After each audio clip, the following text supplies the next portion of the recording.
Mr. Speaker, on Friday evening last, I received His Majesty's commission to form a new administration. It was the evident wish and will of Parliament and the nation that this should be conceived on the broadest possible basis, and that it should include all parties, both those who supported the late government and also the parties of the opposition. I have completed the most important part of this task. A war cabinet has been formed of 5 members, representing, with the Liberal opposition, the unity of the nation. The 3 party leaders have agreed to serve either in the war cabinet or in high executive office. The 3 fighting services have been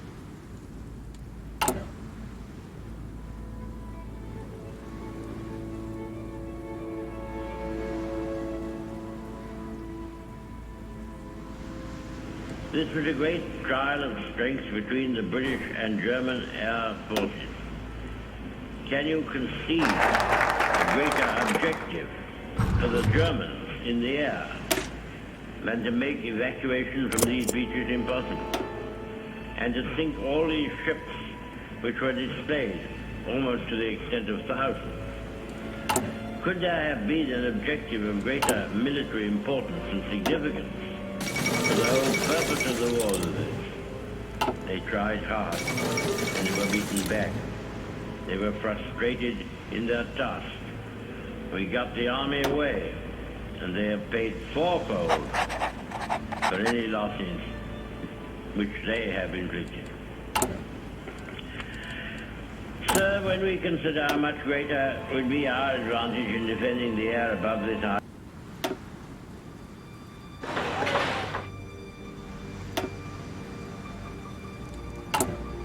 Mr. Speaker, the disastrous military events which have happened during the past fortnight have not come to me with any sense of surprise. Indeed, I indicated a fortnight ago, as clearly as I could to the House, that the worst possibilities were open. And I made it perfectly clear that whatever happened in France would make no difference to the resolve of Britain and the British Empire to fight on, if necessary for years, if necessary alone. I have thought it right upon this occasion to give the House and the country some indication of the solid, practical grounds upon which we base our inflexible resolve to continue the war. There are a good many people who say, never mind, win or lose, sink or swim, better die than submit to tyranny, and such a tyranny. And I do not dissociate myself from them. But I can assure them that our professional advisors of the three services unitedly advise that we should carry on the war, and that there are good and reasonable hopes of final victory. We have fully informed and consulted all the self-governing dominions. These great communities, far beyond the oceans, who have been built up on our laws and on our civilization, and who are absolutely free to choose their course, but are absolutely devoted to the ancient motherland, and who feel themselves inspired by the same emotions which lead me to stake our all upon duty and honor. We do not yet know what will happen in France, or whether the French resistance will be prolonged, both in France and in the French Empire overseas. The French government will be throwing away great opportunities and casting adrift their future if they do not continue the war in accordance with their treaty obligation, from which we have not felt able to release them. The House will have read the historic declaration in which it is the desire of many Frenchmen and of our own hearts we have proclaimed our willingness at the darkest hour in French history to conclude a union of common citizenship in this struggle. However, whatever matters may go in from with the French government or other French governments, we in this island and in the British Empire will never lose our sense of comradeship with the French people. If we are now called upon to endure what they have been suffering, we shall emulate their courage. And if final victory rewards our toils, they shall share the gain. Aye, and freedom shall be restored to all. We abate nothing of our just demands. Not one jot or tittle do we recede. Czechs, Poles, Norwegians, Dutch, Belgians have joined their causes to our own.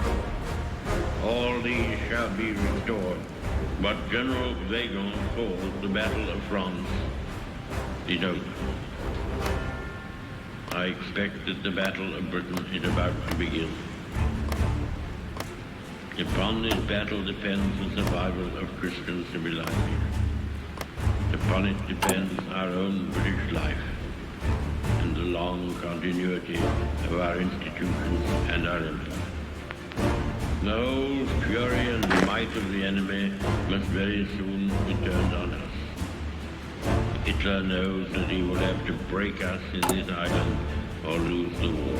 If we can stand up to him, all Europe may be free, and the life of the world may move forward into broad, sunlit uplands.